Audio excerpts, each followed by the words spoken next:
نحمدہ ونصلی علی رسولہ الکریم اما بعد۔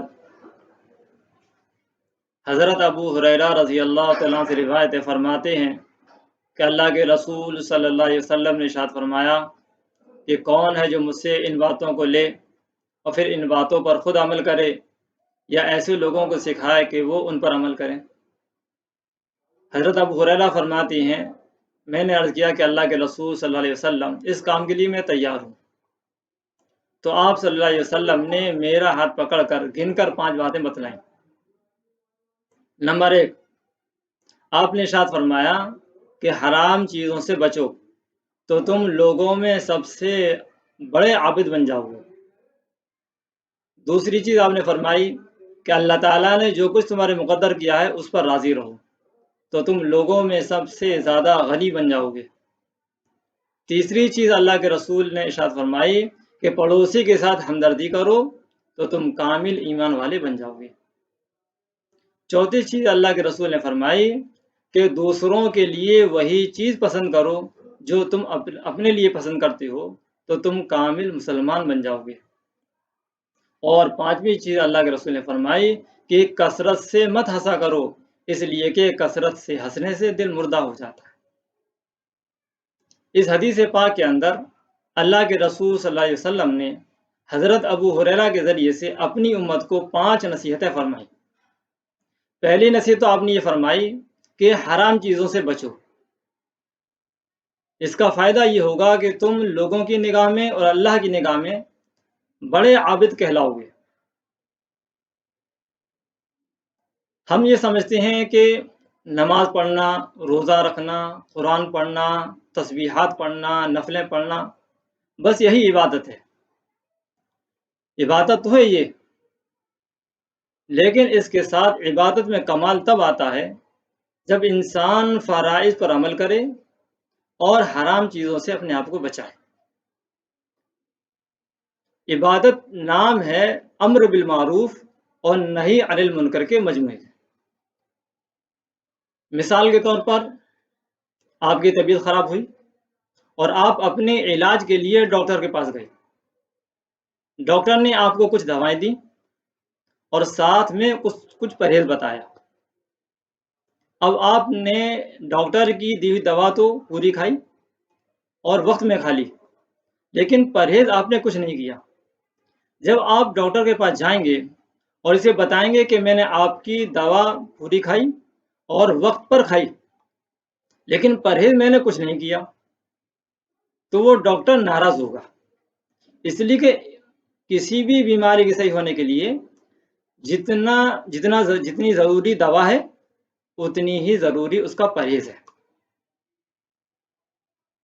تو اسی طریقے سمجھ لینا چاہیے کہ عبادت جو ہے وہ دوا کی مانند ہے، اور حرام چیزوں سے بچنا یعنی تقویٰ یہ پرہیز ہے۔ جب تک ہم پرہیز نہیں کریں گے تو کوئی دوا ہمیں کامل طور پر فائدہ نہیں دے سکتی۔ اس لیے اسی طرح ہمیں چاہیے کہ جب ہم عبادت کرتے ہیں تو ہم یعنی فرائض، تو جب ہم فرائض کو ادا کرتے ہیں، نماز ہے، روزہ ہے، قرآن ہے، حج ہے، تو ان کے ساتھ ساتھ ہمیں چاہیے کہ ہم حرام چیزوں سے بھی بچنے کا اہتمام کریں۔ دوسری چیز اللہ کے رسول نے ارشاد فرمائی کہ اللہ نے جو چیز تمہارے مقدر کر دی ہے اس پر راضی رہو تو تم لوگوں میں سب سے زیادہ غنی اور مالدار بن جاؤ گے۔ غنی مالدار کو کہتے ہیں 2 شخص ہیں، ایک مال دولت میں تھوڑا کم ہے اور ایک مال دولت میں تھوڑا زیادہ ہے، لیکن جو مال دولت میں زیادہ ہے اور اس کے پاس زندگی کا اور سامان بھی ہے، عیش و آرام کا سامان بھی ہے، لیکن اس کا دل مطمئن نہیں ہے۔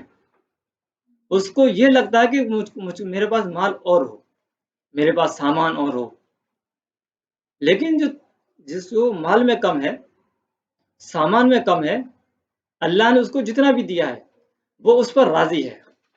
اس کا دل یہ کہتا ہے کہ اللہ نے جو کچھ مجھے دیا ہے، دنیا میں لاکھوں لوگ ایسے ہیں کہ جن کو اتنا بھی نہیں ملا ہے، تو اللہ نے جتنا اس کو دیا ہے اس پر وہ راضی ہے، نہ تو اللہ سے اس کو کوئی شکایت ہے اور نہ ہی اپنی زندگی سے وہ الجھ رہا ہے، بلکہ وہ خوش ہے، راضی ہے، اس کا دل مطمئن ہے۔ مالداری نام صرف مال کو جمع کر لینا یا ساز و سامان کو جمع کر لینا، اس کا نام مالداری نہیں ہے۔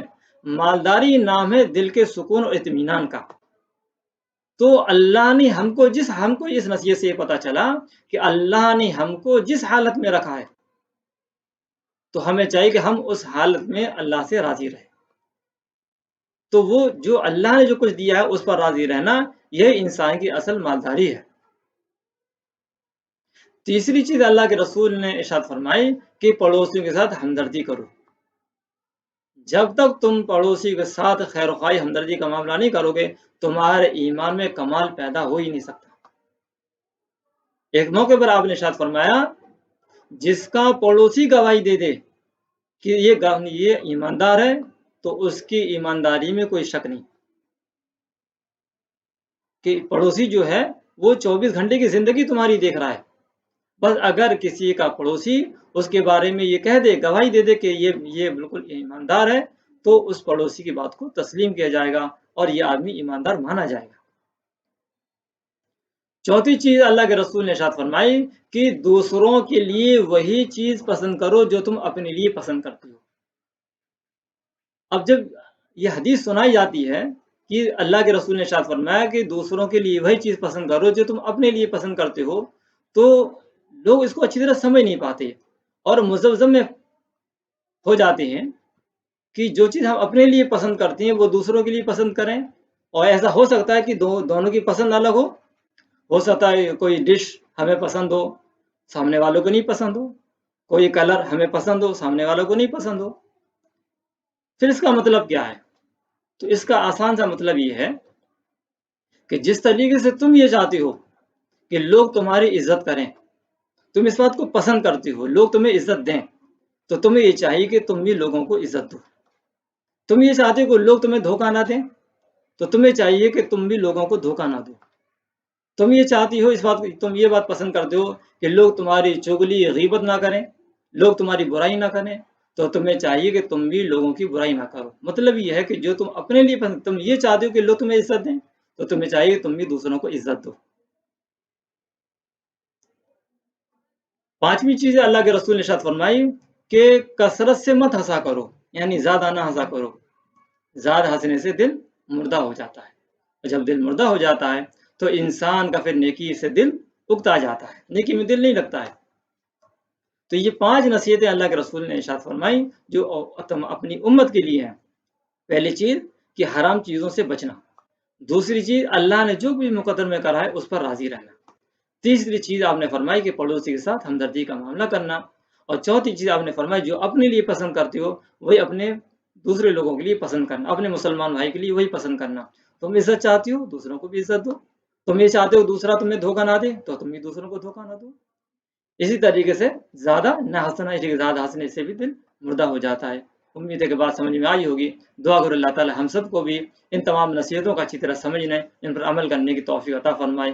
آمین۔ واخر دعوانا الحمد للہ رب العالمین۔